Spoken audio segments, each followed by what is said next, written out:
আল্লাহ নবী তো আরো অনেক কথা বলেছেন, তোমরা রাস্তায় সব সময় চলবে ডান দিকে।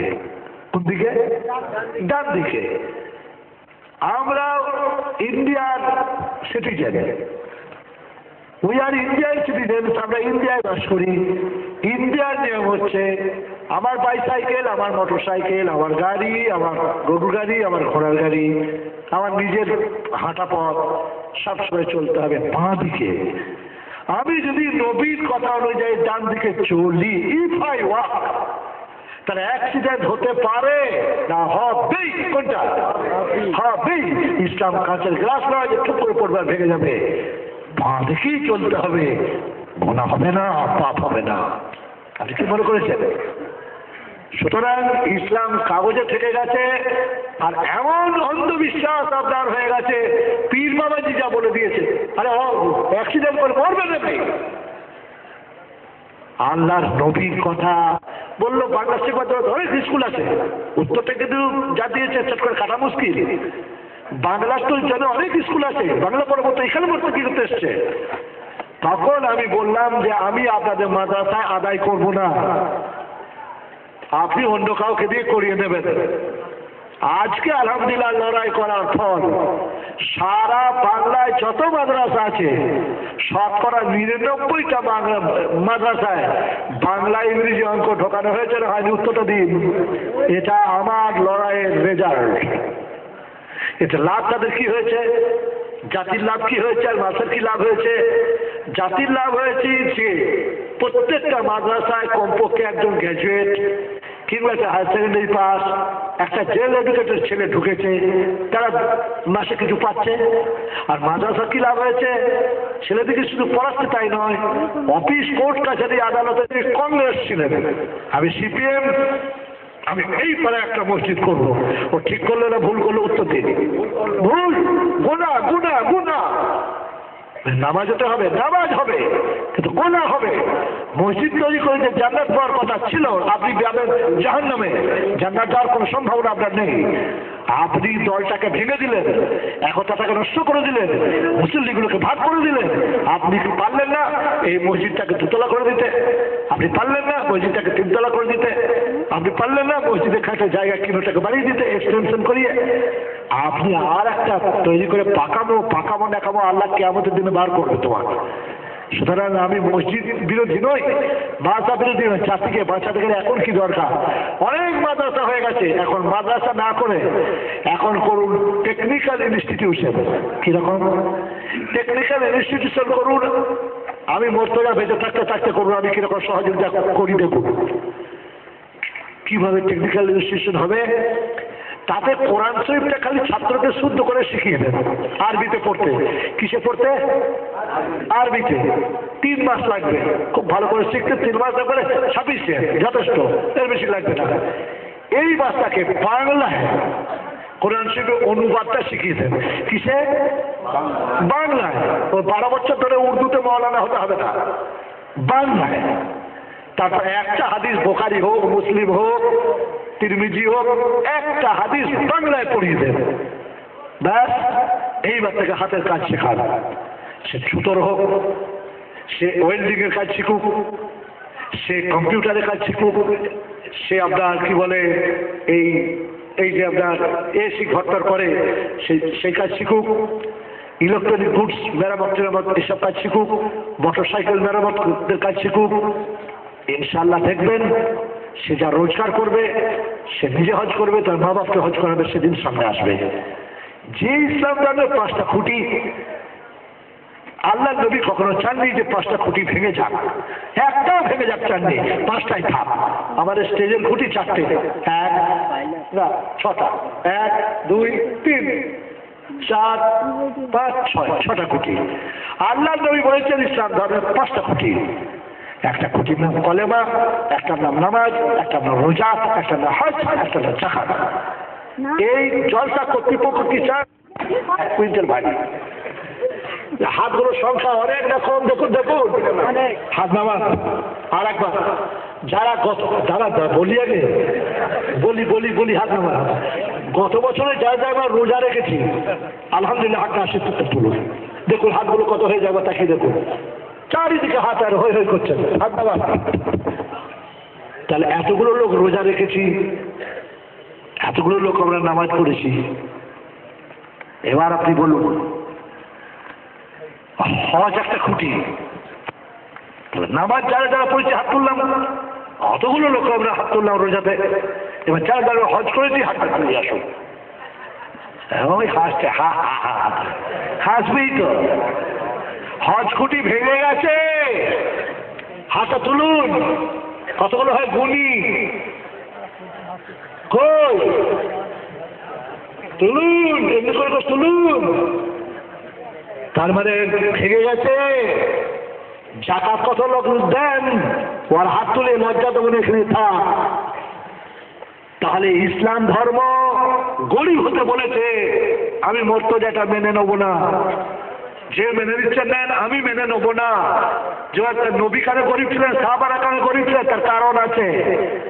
নবীকে যদি জিবরাইলের মতো ফেরেশতা করে নামিয়ে দেওয়া হতো, লোক বলতো নামাজ রোজা করা সম্ভব না, উনি ফেরেশতা, ব্যাপারটাই আলাদা।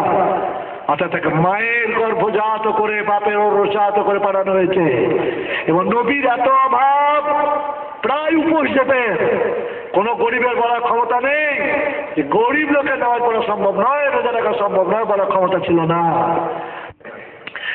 ছেলের মাকে পরামর্শ করতে ছেলের বাবা, হ্যাঁ গো কোরবানি দেবে বা? ছেলের মাকে পরামর্শ দিচ্ছে, কোরবানিটা একটা ইবাদত রে ভাই। তখন বলছে একটা ভাগ দিতে গেলে কিরম লাগবে? বলে তা 212 টাকা করে পড়ছে। বলে যা মাল পাওয়া যাবে তাতে খুব ঠকা হবে না, নিয়ে না। 7 জন মিলে কোরবানি দিলে আল্লাহর কসম একজনেরও কোরবানি কবুল হবে না। একজনের যদি নিয়ত খারাপ হয়, গোস্ত খাওয়ার তাল থাকে, দোস্ত তোমার সব শেষ। তাহলে সব খুঁটি তো সব ভেঙে চুরে একাকার। আল্লাহ শিখিয়ে দিয়েছেন আমার কাছে এরকম করে দোয়া চা, কি রব্বানা আতিনা, হে আমাদের মুনিব আমাদেরকে দান করো, ফির দুনিয়া হাসানা, দুনিয়াতে ভালো জিনিস, ওয়াফিল আখিরাতে, এবং পরকালে হাসানা। প্রথমে ইহকাল চা, তারপর পরকালটা। আল্লাহ কোরআন রব্বানা আতিনা ফিদ দুনিয়া হাসানা, এটা কোরআনে আয়াত, যা কোরআনের বাইরে উত্তর দিন, কোরআনে আয়াত। তো আল্লাহ খোদ বলছেন আমার কাছে চা, দুনিয়াতে আমাদেরকে হাসানা দাও, ভালো জিনিস দান করো, আর পরকালেও আমাদেরকে ভালো জিনিস দান করো। ওকে না আযাব আর নার, দোজখের আগুন থেকে, নরকের অগ্নি থেকে আমাদের বাঁচাও। আমরা পড়ি, ইসলাম কাগজে থেকে গেছে, মগজে ওঠেনি। আমি মর্তজা আপনাদের মনে করিয়ে দিচ্ছি, হালাল রুজি অন্বেষণ করা নবী ফরজ বলেছেন না ওয়াজিব বলেছেন, না মুস্তাহাব বলেছেন, না সুন্নাত বলেছেন, না মুস্তাহাসান বলেছেন? দয়া করে বলুন ফরজ। ফরজের দিকে কেন আপনি তাকাচ্ছেন না? এবার প্রচুর ছেলে যখন আপনি শিখিয়ে দিলেন, টেকনিক্যাল কাজ শিখিয়ে দিলেন, হালাল রুজি রোজগার করে তারা খাবে। সরকারি চাকরি অবস্থাতে জটিল। সাচার কমিটির রিপোর্ট খবর পেয়েছেন? সারা ভারতের সর্বভারতীয় চাকরি হলো 5,14,5 গুণ। কেন সংখ্যা কম দেখানো হয়? কেন? ক্ষতিপূরণ লাগবে যেগুলো।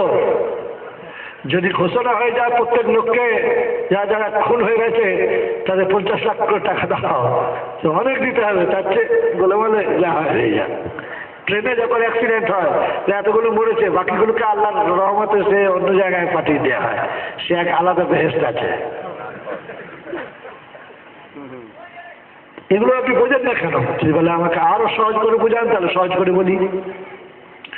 যে কোনো স্কুলের অফিসে বা যে কোনো কলেজের অফিসে, উনি হিন্দু ধর্ম থেকে বেরিয়ে এসেছেন।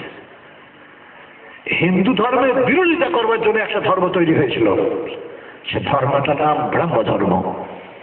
তার উনি ছিলেন আচার্য, প্রিস্ট, পুরোহিত। আর তাকে যারা হিন্দু বলে চালাচ্ছে, এদিকে বেঈমান বলবো না, হাফ বেঈমান বলবো না, পৌনে বেঈমান বলবো না, মূর্খ বলবো না, ঘুমিয়ে মানে চোখ বন্ধ করে জেগে আছে বলবো, আমার বুঝে আসে না। মাইকেল মধুসূদন দত্তকে হিন্দু বলে চালানো হচ্ছে, উনি খ্রিস্টান। কেশবচন্দ্র সেন তাকে হিন্দু বলে চালানো হচ্ছে, উনি হিন্দু নন। রাজা রামমোহন রায়কে হিন্দু বলে চালানো হচ্ছে, উনি হিন্দু নন। ব্রাহ্মণের ছেলে বটে, হিন্দু নন। আর বলবো মহাযুক্ত ঋষি মহর্ষি দেবেন্দ্রনাথ ঠাকুর, তাকে হিন্দু বলে চালানো হচ্ছে, উনি হিন্দু নন। আর বলবো বিজ্ঞানী আচার্য জগদীশ চন্দ্র বসু, তাকে হিন্দু বলে চালানো হচ্ছে, উনি হিন্দু নন। যারা হিন্দু নন যদি হিন্দু বলে চালানো হচ্ছে, সাঁওতাল ওদেরকে হিন্দু বলে চালানো হচ্ছে। আদিবাসী যাই গিরিবাসী, আমরা তা ভারতবাসী, আদিবাসী গিরিবাসী, আমরা তা ভারতবাসী। আর মুসলমান খালি সর্বনাশী। সাঁওতালদের গরুর মাংস খাওয়া পবিত্র কাজ।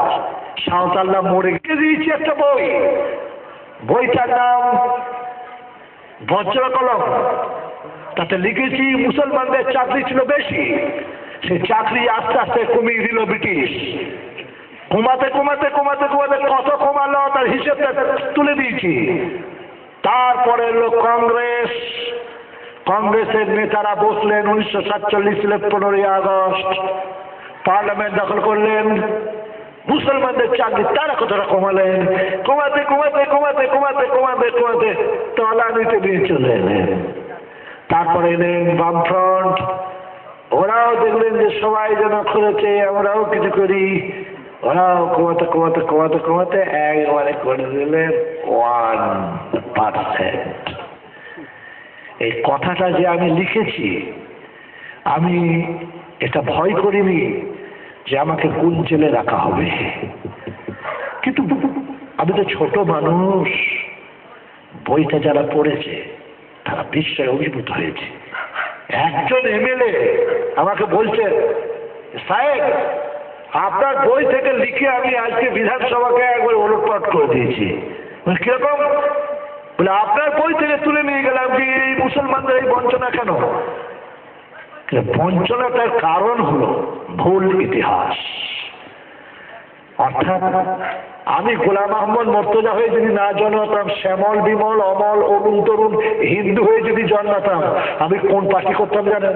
বাল ঠাকুরের পার্টি। সব ভেবে নষ্ট করে দিয়েছে। তাদের কি করে গেলে থাকতে দেওয়া যেতে পারে? মানুষের খাদ্য অনেক আছে, তো মুসলমানদের কাছে খাদ্য আর খুঁজে পেলে না। গরু আমাদের দেবতা, ওকেই খাবে। আর খাদ্য ছিল না, ঘোড়া ছিল, গাধা ছিল, আর তো অনেক পশু ছিল। সেটা আমাদের যেটা দেবতা, ওকে বলে জবাই করে খাবো। এদিকে রাখা যায় এখানে? অতএব আমি বাল ঠাকুরের পার্টি কেন করতাম? যে ভারতের মুসলমানরা যা করেছে, হিন্দুদের সর্বনাশ করেছে, ইতিহাস তো এই পাই। আর যত শাসক আছে তারপরে একজন মওলানা আছে, কে? আওরঙ্গজেব। আওরঙ্গজেব কোরআন অনুযায়ী চলতেন, কোরআনের বাইরে বসেই চলতেন না, যা কোরআন আছে তাই চলতেন। তা কোরআন অনুযায়ী চলতেন বলি তিনি হিন্দুদের মন্দির ভেঙে দিতেন। আর এক হাতে তলোয়ার, এক হাতে কোরআন নিয়ে খালি কাটতেন, হয় মুসলমান হয় খচ। যারা এই কীর্তি করেছে তাদের এই যে মাদ্রাসা বাড়ছে, এতে হিন্দুদের ক্ষতির লাভ। উত্তর দিন, হিন্দুদের ক্ষতির লাভ লাভ বলছে। মৌলানা একটাই তো ছিল আওরঙ্গজেব, বাবর মৌলানা নয়, হুমায়ুন মৌলানা নয়, শাহজাহান মৌলানা নয়, আকবর শাহজাহান নয়, জাহাঙ্গীর মৌলানা নয়, বাহাদুর শাহ মৌলানা নয়, সিরাজউদ্দৌলা মৌলানা। মৌলানা একটা। ব্রিটিশের চালটা দেখুন, একটা মৌলানা ইতিহাসটা ভালো করে ভারতের লোকের ভেতরে ঢুকিয়ে দেয়। তিনি একটা বার্তা, তার কাছে সব মানুষ সমান। কিন্তু তিনি কি করেছেন?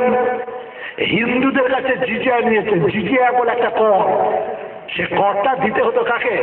হিন্দুকে, কিন্তু কোনো মুসলমানকে দিতে হতো না। তারা থাকতে থাকতে বললে আমরা আলাদা জাত, দ্বিজাতি তত্ত্ব, আমাদের আলাদা জায়গা চাই, তাদের পাকিস্তান দিয়ে দেওয়া হলো, আবার এখানে থাকার অধিকার কোথায়? আচ্ছা, আমি শ্যামল বিমল অরুণ তরুণ হয়ে যে পাল ঠাকরে পার্টি করতাম, আমি কি খুব ভুল করতাম? উত্তরটা দেন।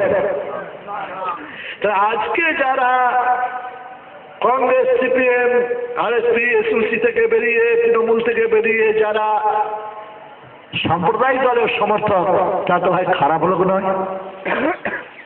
যে ইতিহাস পড়েছে তারা, তাতে তো তারা খারাপ পথে পথিক বলে মনে হচ্ছে না। আর উচিত কি ছিল? আসল ইতিহাসটা মানুষের কাছে তুলে ধরা, কিন্তু আমরা তা ধরি দিই। মনে রাখবেন, অনেকক্ষণ বলা হয়ে গেল, আরো বক্তাতে কারো হক মেরে লাভ নেই, একটা তো বেজে গেছে, দুটো হয়ে গেছে, আমার তো একটা এক বেজেছে। আমি কজন বক্তা বাকি আছে? একজন। শুনুন, আমি রোমাঞ্চকেই দেখা, ঔরঙ্গজেব জিজিয়া কর মুসলমানদের কাছে নেননি কেন, এটা একটা প্রশ্ন হিন্দুদের ছেলে থাকতেই পারে। আমার দিকে তাকা, আমি কয়েক মিনিটে শেষ করবো, চুপ করে বসুন। আমার একটাই কথা, আমার মরবার টাইম হয়ে গেছে, আমি আজ বলে দিয়ে যাচ্ছি, ভারতে হিন্দুরা খুব ভালো লোক। ভালো লোক যদি এই কথাটা ভুলে যান, আল্লাহ আপনাকে ছাড়বে না। মুসলমানরা যখন ভারতে প্রথম এসেছিল, দক্ষিণ ভারতে, তখন হিন্দুরা বুকে জড়িয়ে নিয়ে বলেছিল ওয়েলকাম, স্বাগত। এটা যদি ইতিহাস হয়, তাহলে মুসলমানদের ভারতে হিন্দুদের প্রতি এই কৃতজ্ঞতা বোধ রাখা কর্তব্য না অকর্তব্য বলুন? নাম্বার 1। নাম্বার 2, মুসলমানরা ভারতে 750 বছর রাজত্ব করেছে। হিন্দু কমিউনিটি যদি কোঅপারেশন না করতেন, যদি বিরোধিতা করতেন, তাহলে 750 বছর রাজত্ব করা সম্ভব ছিল না? অসম্ভব। এই কৃতজ্ঞতা আমাদের স্বীকার করা উচিত। নাম্বার 3, মনে রাখবেন, ভারতের হিন্দুরা সত্যিই শান্তিপ্রিয়, ফ্লেক্সিবল, নমনীয়। আজমিরে খাজা মঈনুদ্দিন চিশতির কবর আছে দাড়িওয়ালা মুসলমানের। যেদিনে তিনি মারা গেছেন, তার পরদিন থেকে আজ পর্যন্ত সমানকালে হিন্দুরা তার কবরে শ্রদ্ধা জানাতে যায় না? উত্তর দিই।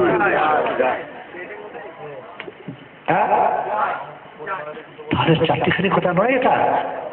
আপনাদের 24 পরগনা ঘুটিয়া শরীফ বলে একটা জায়গা আছে, সেখানে হিন্দু মুসলমান একটা সপ্তাহে কোন দিন আছে, বুধবার না বৃহস্পতিবার, ধরে আবার ট্রেন ভর্তি হয়ে যায়।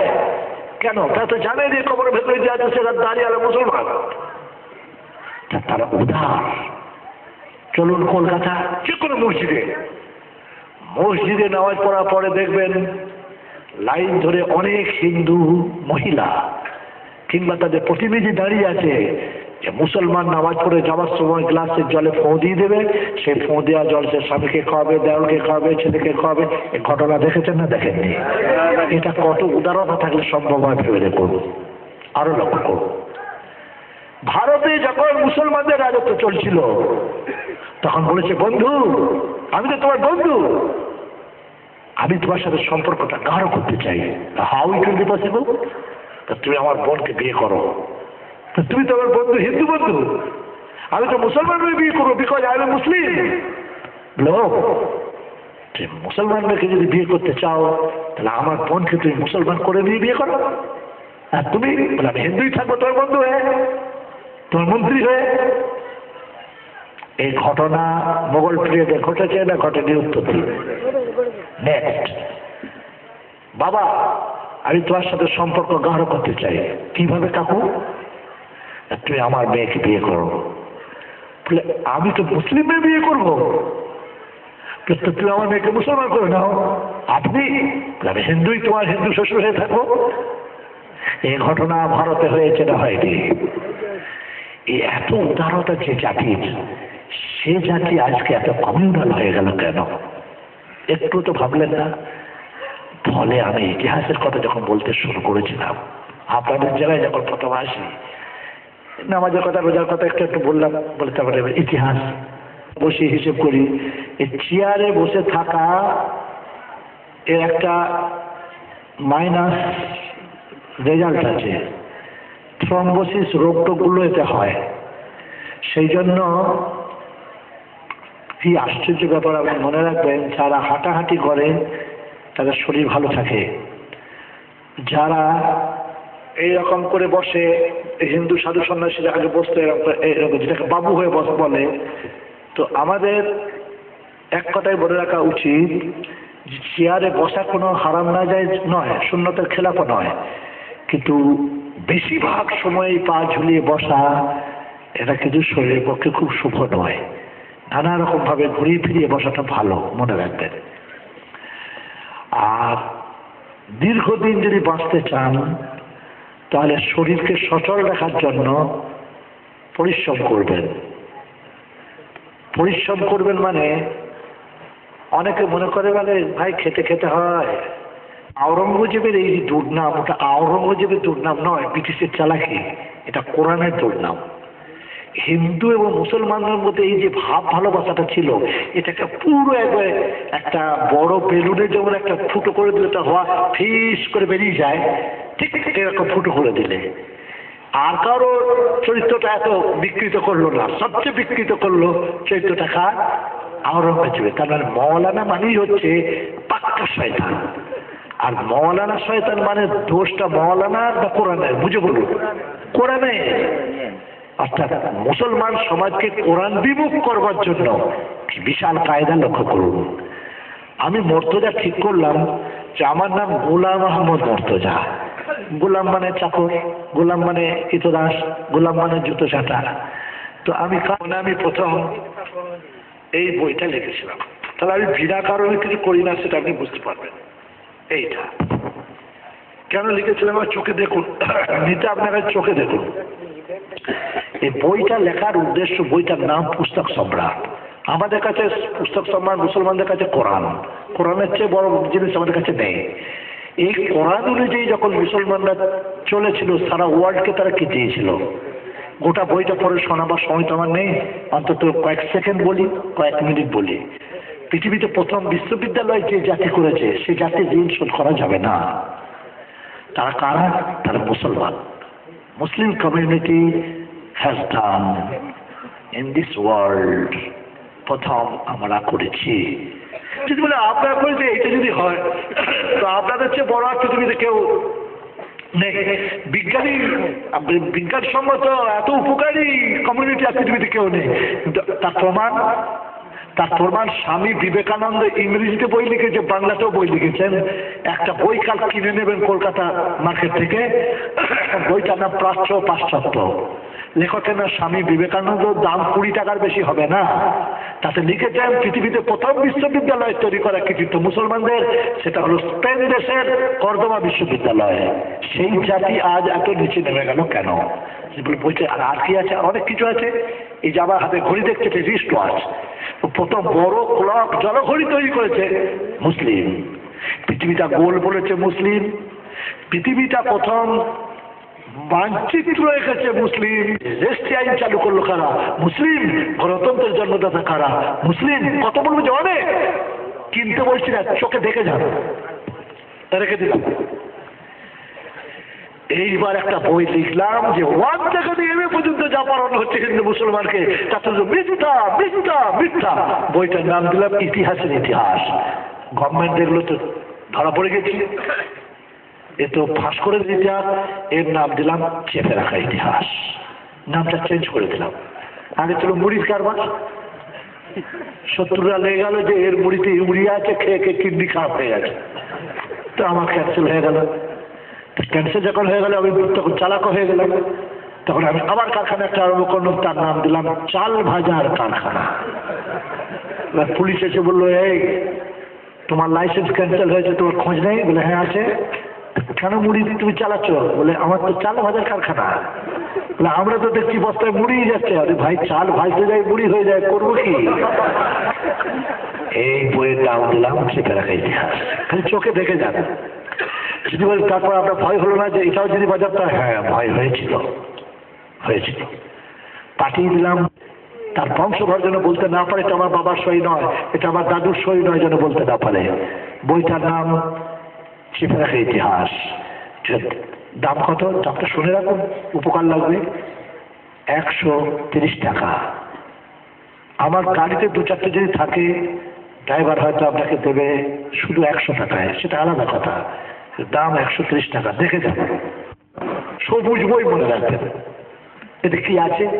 এতে আছে মুসলমানরা যে 750 বছর রাজত্ব করেছে, দাঙ্গা হাঙ্গামা, সাম্প্রদায়িক দাঙ্গা হাঙ্গামা কিভাবে কন্ট্রোল করেছিল। তখন ট্রেন ছিল না, বাস ছিল না, হেলিকপ্টার ছিল না, তারপরে আপনার ফোন ছিল না, মোবাইল ছিল না, কি করে সম্ভব হয়েছে? আমি কয়েক মিনিট বলছি, একটু আছে যে ব্রিটিশ রাজত্ব করেছে 190 বছর, মোট কত দাঙ্গা হয়েছে, কত মুসলমান খুন হয়েছে, কত হিন্দু খুন হয়েছে, কত মেয়ে ধর্ষণের শিকার হয়েছে, আর কি সর্বনাশ হয়েছে, কত দোকান লুট হয়েছে, কত দোকান আগুন লাগানো হয়েছে, মোট কোটি টাকার ক্ষতি হয়েছে। আর কি আছে? কংগ্রেসের আমলে মোট কটা দাঙ্গা হয়েছে, আর সেই দাঙ্গাগুলো কোন মন্ত্রী লাগিয়েছে? এটা বইটার নাম বিভিন্ন চোখের স্বামী বিবেকানন্দ। মনে রাখবেন, স্বামী বিবেকানন্দের উপর যত বই বেরিয়েছে, কি ইংরেজি, কি বাংলা, কি হিন্দি, কি গুজরাটি ভাষা, যে কোনো ভাষায়, আমি আশা করব একটা বইও এর সমকক্ষ হওয়ার ক্ষমতা নেই। জেল খেলে জেলকে জওহরলাল, মতিলাল, গুলজারিলাল, গান্ধীজি, সুভাষ বোস, চিত্তরঞ্জন দাস, মুসলমান কই? একটা পোকা ধরা মৌলবী আছে, আমল খেলে মাজা, দিন কাদের জেলে ছিল। ঘটনা এটা সত্য নয়। হিন্দু ভাইরা জেল খেটেছেন কয়েক হাজার, মুসলমান জেল খেটেছেন কয়েক লাখ। নাম 350 মতো ফটো আছে, 350 মতো। এই দুজন হচ্ছে মোহাম্মদ আলী আর শওকত আলী। জেলে দিয়েছিল, গান্ধীকেও জেলে দিয়েছিল ব্রিটিশ। গান্ধী ফার্স্ট ক্লাস জেলে থাকতেন। ফার্স্ট ক্লাস জেল মানে ধনী লোকের শ্বশুর বাড়ি, স্ত্রীবিহীন শ্বশুর বাড়ি। আর মৌলানা মোহাম্মদ আলী এবং শওকত আলীকে জেলে দেওয়া হয়েছিল থার্ড ক্লাস জেল। তাতে হাফ প্যান্ট পরিয়ে ঘানি টানানো হয়েছিল এই ড্রেসে। আপনারা দেখতে পেয়েছেন না? পাইনি, যারা পেয়েছে তার বলুন হু। এই হলো হাফ প্যান্ট পরে ঘানি টানানোর ফটো। লক্ষ্য করুন, 110 কোটি। কেউ তো জানতে পারলো না কোনটা দেখাবো আর কোনটা দেখাবো না। বাঘাযতীন আছে, প্রফুল্ল চাকি আছে, মাতঙ্গিনী হাজরা আছে, পিটি লতা আছে, মদলিল ধার আছে। মুসলমান পেলি হাত পড়তে গেলি নাম নেই। মুসলমানের নাম আপনি বলছেন মুসলমানদের ফাঁসি হয়েছে? হ্যাঁ, টাকা। এর নাম হাফেজ গোলাম মাসুদ, বাড়ি 24 পরগনা, ফাঁসি হয়েছে। কই এর নাম তো কেউ জানলো না। এর নাম মৌলানা আহমদুল্লাহ, এর মাথার দাম দেওয়া হয়েছিল 50,000 টাকা।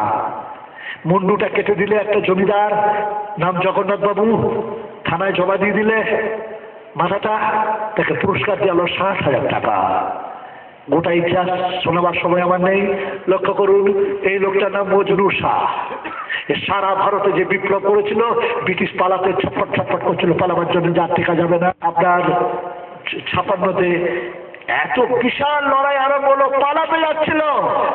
যারা বিশ্বাসঘাতকতা বেঈমানি করে রাখিয়েছিলেন, এই লোকটা হচ্ছে এর নাম আহমদ বেরেলভি। স্ত্রীকে বিধবা করেছেন, মারা গেছেন। ইনি 24 পরগনা পীরে কামেল মৌলানা হাফেজ নিসার আলী। স্ত্রী বিধবা হয়েছে, ছেলেমেয়েরা পিতৃহারা হয়েছে। এই কটা দেখো কলম। যদি বলেন কত দাম, এর দাম যা কাগজ আর যা বলাট, এর যা যা মালপত্র এতে আছে, অন্তত 120 টাকা দাম হওয়া উচিত। কিন্তু আমার ড্রাইভারকে বলা আছে, যাই 2-4টে আছে দিও, 70 টাকায় দিয়ে দিও। বলবে কই ওটা উত্তর দিলেন না যে মুসলমানরা এক হাতে তলোয়ার এক হাতে কোরআন নিয়ে কেটেছে, কনভার্টেড মুসলমান হয়ে গেছে সব সাহেবার ম্যান। পাতা একটু উল্টি 2-একটা দেখাই, খুব কষ্ট বোধ হচ্ছে না। চেহারাগুলো দেখলেই বুঝতে পারছেন এ দেশীয় ভাল নয়, এসব বিলিতি ভাল। আরো দেখুন, একটা অন্তত দেখে যান, না দেখলে আপনি বুঝতে পারবেন না। যে চেহারাগুলো দেখলেই বুঝতে পারছেন যে এগুলো কোথা কাল। তাহলে এরা কার তলোয়ারের ভয় হয়েছে। আর একটা নতুন জিনিস দেখিয়েছি 24 পরগনায়, আপনাদেরও দেখাই। আপনাদের একটা মজার জিনিস দেখাবো। এটা হুসেন আমার মাদানিকে পায়খানায় গু সাফ করা করিয়েছে, পায়খানা, তার ফটো দেখে নেবেন। সারা ভারত পাকিস্তানের সবচেয়ে বড় বুজুর্গ আশরাফ আলী থানভী রহমতুল্লাহ আলাইহি, তার ফটোটা দেখে নেবেন। এখন আর আমি দেখাচ্ছি না। বালাজি, এটা বড় ছেলের নাম হরিলাল গান্ধী। কেন এটা গোপন ডাকা হলো? বেশ, আর একটা দেখাই ছেলে, তাহলে আরো ছিল। এটাও গান্ধীর ছেলে, নাম মণিলাল গান্ধী। সব শিক্ষিত, সব টাই পরা, বুট পরা, স্যুট পরা, বিলেত ফেরা, বিশাল বিশাল পণ্ডিত। এদের ফটো চেপে রাখবার তো কারণ নেই। এটাও গান্ধীর ছেলে, মুখ দেখলে বুঝতে পারছে বাপের মতো মুখ। এর নাম রামদাস গান্ধী। আরো ছেলে ছিল, আরো ছেলে ছিল, এর নাম হচ্ছে দেবদাস গান্ধী। এসব বিশাল বিশাল ছেলে। যেগুলো আপনি কোন প্রশ্নের উত্তর দিচ্ছেন? আমি প্রশ্নের উত্তর দিচ্ছি, এক হাতে তলোয়ার এক হাতে কোরআনের কথাটা মিথ্যা। গান্ধীজির ছেলে যাচ্ছে নাম কেন গোপন করা হয়েছে শুনে নেন। দুটো ছেলে মুসলমান হয়ে গেছে গান্ধী বেঁচে থাকতে থাকতে। গান্ধীজি চিঠি লিখছে ছেলেকে, শুনছি তুমি মুসলমান হয়ে গেছো, হ্যাঁ আপত্তি নেই আমার, কিন্তু আমি জানি তুমি মদ খাও, ইসলাম ধর্মে মদ খাওয়া নিষেধ, আশা করি ইসলাম ধর্মে যদি তুই ঢুকেছো মদ খাওয়াটা ছাড়বে। সব মালপত্র এতেই আছে। আমার কোন প্রশ্নের উত্তরটা হয়ে গেল, এক হাতে তলোয়ার এক হাতে কোরআন, হয় মুসলমান হয় কেটে ফেলবো। এ কথা যদি সত্য হয় তো গান্ধীর ছেলেকে কাপড়ের ঘরে রক্ত ছিল, তাকে তলোয়ার দেখিয়ে মুসলমান করেছে না পাঁচ? আর 20টা বাজলেই তো প্রশ্ন হয়ে যেত। যে নবী সাহেব যেখানে জন্মেছিলেন সব লোক বেশিরভাগ শতকরা 1000-এর মধ্যে 999টা লোক চোর, ডাকাত, গুন্ডা, ব্যভিচারী, সুদখোর, গাঁজাখোর, মদখোর, জুয়ো খেলোয়াড়, মানে পাপের সীমা নাই তাদের। নবী কি কথা বললেন? চোর চুরি ছেড়ে দিল, ব্যভিচারী ব্যভিচার ছেড়ে দিল, ডাকাত ডাকাতি ছেড়ে দিল। শুনেছেন, শুনছেন, শুনবেন। আর যারা এতে সহযোগিতা করেছেন, একটা সভা করা চারটিখানি কথা নয়, এতগুলো লোকের পায়ে ধুলো ফেলানো চারটিখানি কথা নয়। অনেক কষ্ট করে এই সভা তারা করেছে। আর আমি বৃদ্ধ হয়ে গেছি, আমার আর ট্রেনের বাসে আসার ক্ষমতাও নেই, আমাকে আনতে গেলে আমার খরচা বহন করতে অনেক কষ্টই হয়। হে আল্লাহ, হে দয়ালু দাতা, কাউকে খালি হাতে ফিরেও না। তুই সকলের মঙ্গল করো, যত সওয়াব আছে মোহাম্মদ সাল্লাল্লাহু আলাইহি ওয়াসাল্লাম তার করে পৌঁছে দিও। আর সমস্ত সাহাবী সাহাবিয়া তাবেঈ আউলিয়া কেরাম বুজুর্গদের তাদের করে পৌঁছে দিও। হে আল্লাহ, ভালো কাজে আমাদের যুক্ত হওয়ার তুমি আমাদের সুমতি দাও, মন্দ কাজ থেকে আমাদের দূরে রাখো, ঈমানের সঙ্গে আমাদের মৃত্যু দিও, খাতেমাদের খায় দিও। হে আল্লাহ, পরওয়ারদিগার আলম, আমাদের হালাল রুজি-রোজগার থেকে বরকত দিও। হে আল্লাহ, যারা আমাদের দোয়ার জন্য বলেছেন, দোয়ার আশা রাখেন, তাদের সৎ মনোবাসনা তুমি পূরণ করো। তুমি হবে না, তোমার মাল কখনো ক্ষয় হয় না, অতএব তুমি সকলকেই যদি মনে করো মুগ্ধ করবো, তোমার পক্ষেই তা সম্ভব। হে আল্লাহ, হে দয়ালু, হে দাতা, পরওয়ারদিগার আলম, এমন পরীক্ষা তুমি করো না যে পরীক্ষায় পাশ করা সম্ভব আমাদের পক্ষে হবে না। সেই পরীক্ষা তুমি করিও যে পরীক্ষায় আমরা উত্তীর্ণ হতে পারবো। তুমি আমাদের সর্বকল্যাণ দান করো। আমি অনেক জলসায় কাউকে 1 মাস 2 মাস দোয়া করার প্রতিশ্রুতি দিয়েছি। ইয়া আল্লাহ, যারা যারা হাত তুলেছে এদের দোয়ার বরকতে তাদের দোয়া তুমি কবুল করো, কবুল করো, কবুল করো। সাল্লাল্লাহু তাআলা আলা খায়রি খালকিহি মুহাম্মাদিন ওয়া আলা আলিহি ওয়া সাহবিহি আজমাইন বিরহমাতিকা ইয়া আরহামার রাহিমিন। যাদের বইয়ের দরকার তারা ছাড়া উঠবেন না।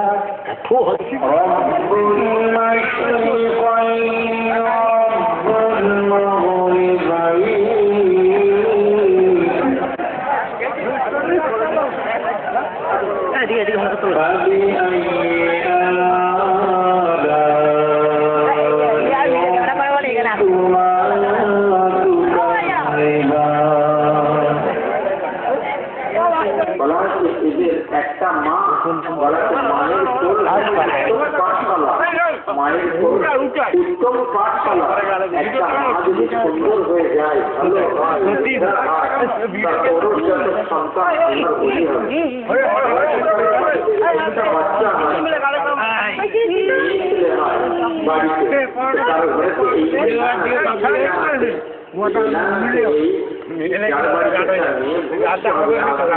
একটা ফেরেশতা এসে এলান করবে আর তোকে তোমার দরওয়াজা খুলে দেওয়া হলো।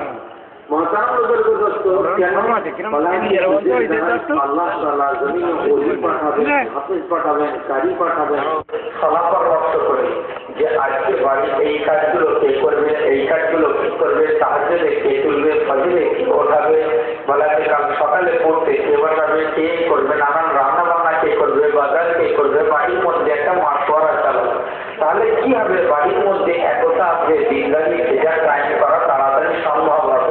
তাহলে বাড়ির মধ্যে যদি আলোচনা না হয়, ফিকির না চলে, তাহলে দিনদারি আনা মুশকিল হয়ে যাবে।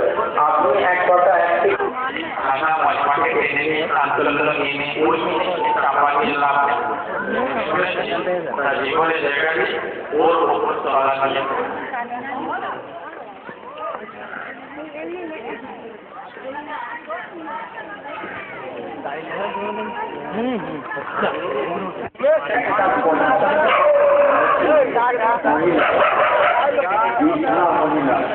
প্রত্যেক দিন হুজুরের কাছে খানা শুনতে দিয়ে আসছেন, আর যে পাহাড়ের মধ্যে ছিলেন, এই পাহাড়টা উঠতে 3 ঘন্টা, নামতে 2 ঘন্টা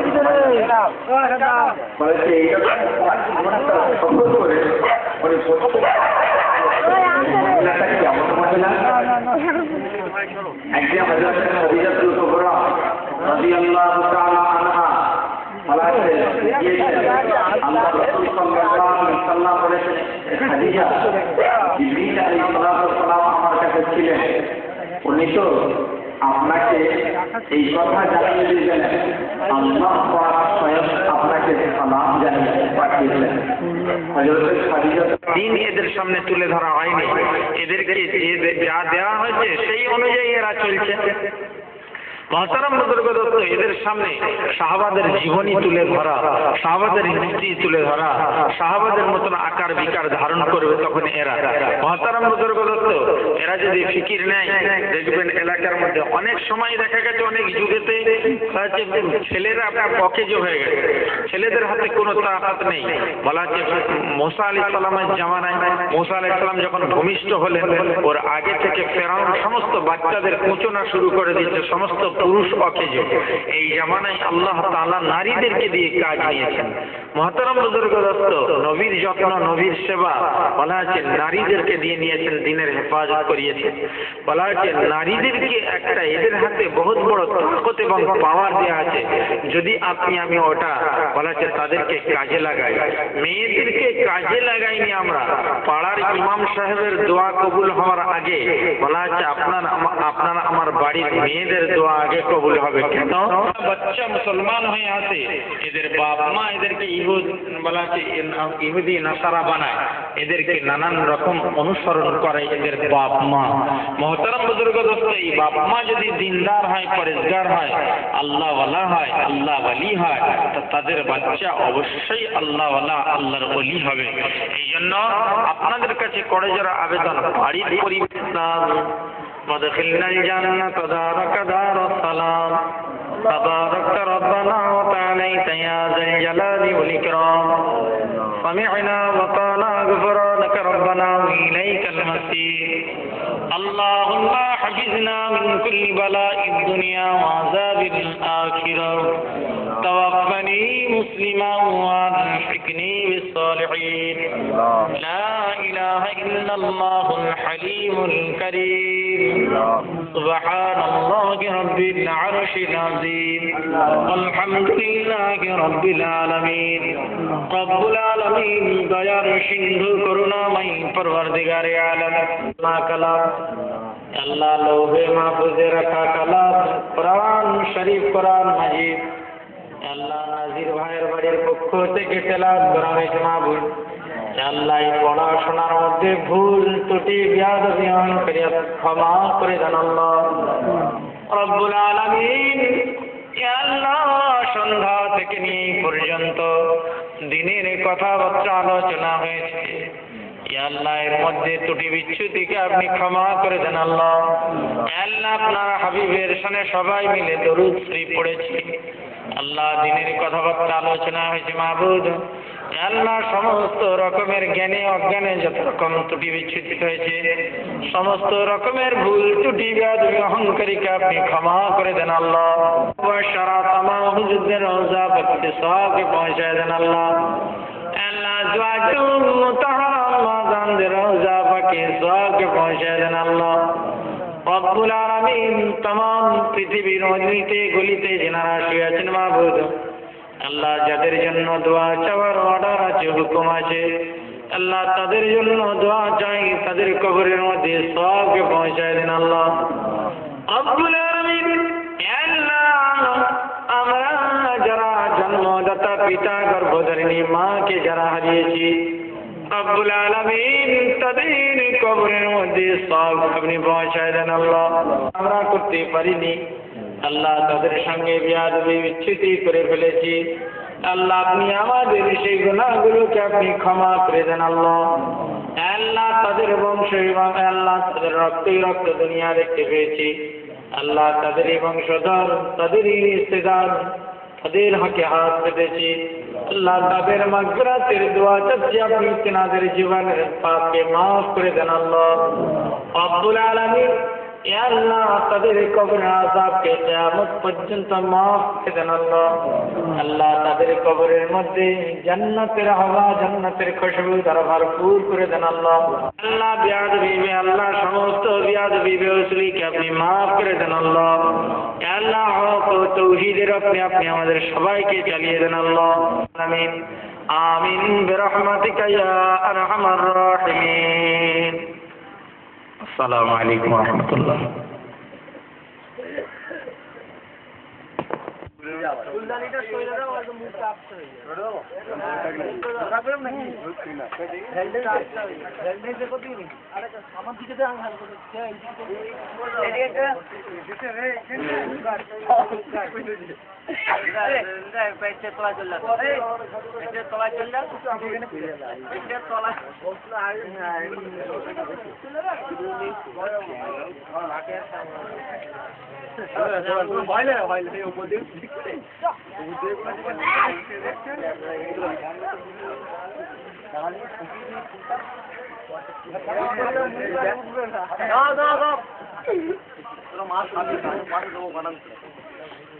বন্ধ করে দাও, অনেক হয়েছে।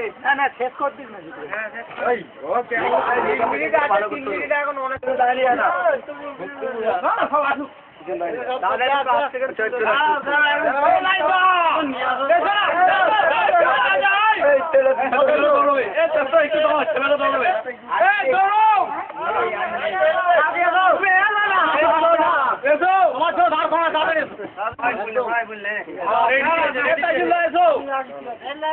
ঠিক আছে লালু আছে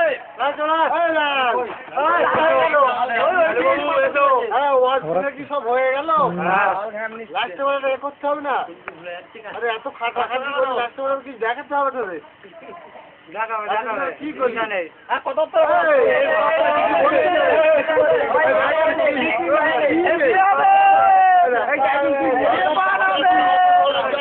বক্তৃতা রাখবে কিছু মিলাদ কমিটি থেকে আজ আমরা কলিমবাড়িয়া মিলাদ কমিটি থেকে আমরা যে সমস্ত ভাইরা একসঙ্গে এই কষ্ট করে মেহনত দিয়ে যে কাজ আমরা করেছি, আগামী বছর আবার করার জন্য আমরা সবাইকেই প্রচেষ্টা নেব, যাতে এভাবে এই কাজটা আবার আমরা সুষ্ঠুভাবে করতে পারি।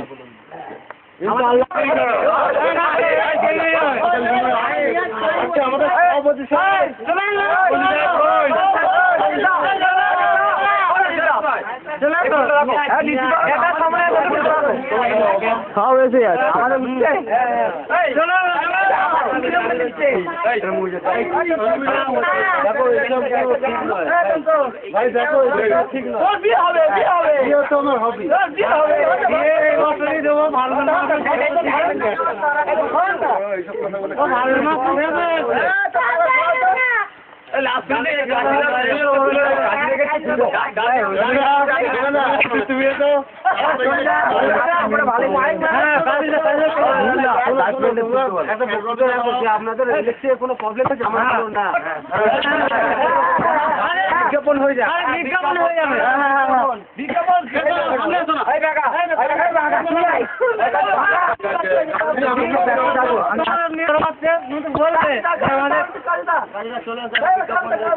কাশি কোথায়, এই দেখো পেছনে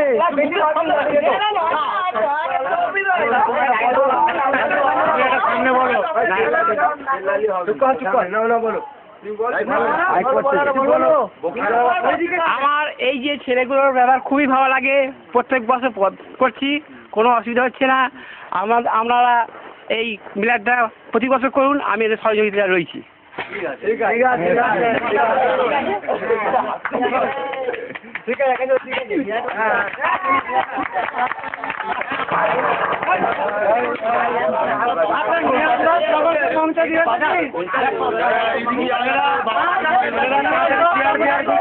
তিরপল খুলে ভালো আরে বাপ পাঠাতে তো আলাদা করতে হবে, ইজারা আলাদা করতে হবে। এই নমো কোথায় বিসি আর সকাল হলে বাড়ি বাড়ি পৌঁছে দেওয়া।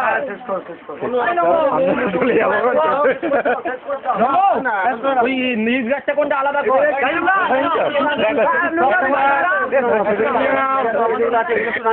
এবার আমাদের